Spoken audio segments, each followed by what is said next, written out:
আজকে আমি খাসির মাংস কষা করব। তো এই খাসির মাংস কষা করতে আমার কি কি লেগেছে আর আমি কিভাবে এটাকে রান্না করেছি আজকে আপনাদেরকে আমি দেখাবো। হ্যালো এভরিওয়ান, আসসালামু আলাইকুম। সবাই কেমন আছেন? নিশ্চয়ই ভালো আছেন। আমিও আপনার দোয়ায় খুবই ভালো আছি, আলহামদুলিল্লাহ। দেখুন মাংসটা কতটা সফট হয়েছে আর দেখতে কতটা কালারটা কত সুন্দর এসেছে, খেতে না কত মজা হয়েছে। তো চলুন এটা আমি কিভাবে রান্না করেছি আপনাদেরকে আমি দেখাবো।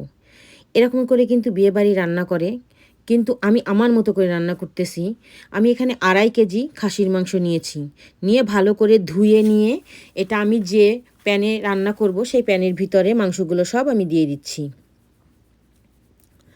তা দেখুন মাংসের গায়ে কিন্তু সামান্য পানি নাই। এখন এখানে আমি পেঁয়াজ বেটে নিয়েছি বড় একটার মতো। এখানে 2 চামচের মতো আমি বাদাম বাটা দিয়েছি, আর 2 চামচের মতো আমি টক দধি দিয়েছি। আমি হাতে করে দিচ্ছি, আপনারা চাইলে চামচে দিতে পারেন। আমি এলাচ দিয়েছি 2-3 টুকরা, দারচিনি 2-3 টুকরা, তেজপাতা 3 টুকরা এবং লবঙ্গ 4-5 টুকরা, এবং আমি বড় একটা এলাচ দিয়েছি। দেখুন এই দিয়ে এখন আমি এখানে 2 চামচের মতো শুকনা মরিচ দিব।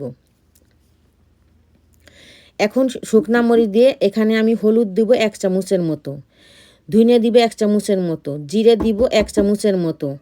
এখানে আমি এই চামচের অনুপাতে সব দিচ্ছি, আর এখানে 2 চামচের মতো আমি লবণ দিব। দিয়ে আমি মাংসটাকে ভালো করে মাখিয়ে নিব।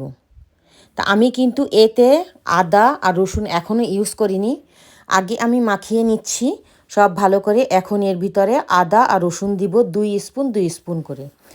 এখন আমি কিন্তু আজকে এটা সরিষার তেল দিয়ে রান্না করব, তাই আমি আমার হাতের অনুপাতে একটা কাপের আধা কাপের মতো দিয়েছি। আর এখানে আমি কিন্তু পেঁয়াজের বেস্তা করেছি যেটা, সেই তেলের হাফ কাপ দিব, তাহলে 1 কাপ তেল দিব আমি এর ভিতরে। এখন এটাকে ভালো করে মাখিয়ে আমি আধা ঘন্টা রেখে দিব।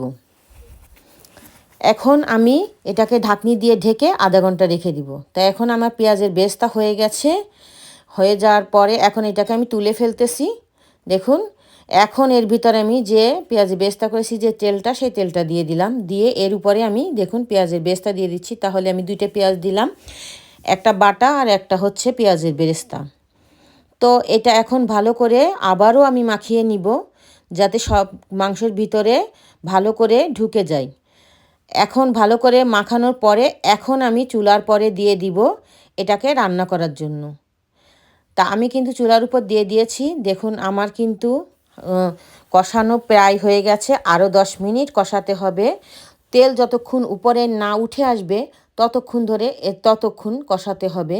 তো দেখুন এখনও কিন্তু তেল উপরে উঠে আসেনি, তা আমি আরও 10 মিনিট এটাকে রান্না করব ঢাকনি দিয়ে ঢেকে।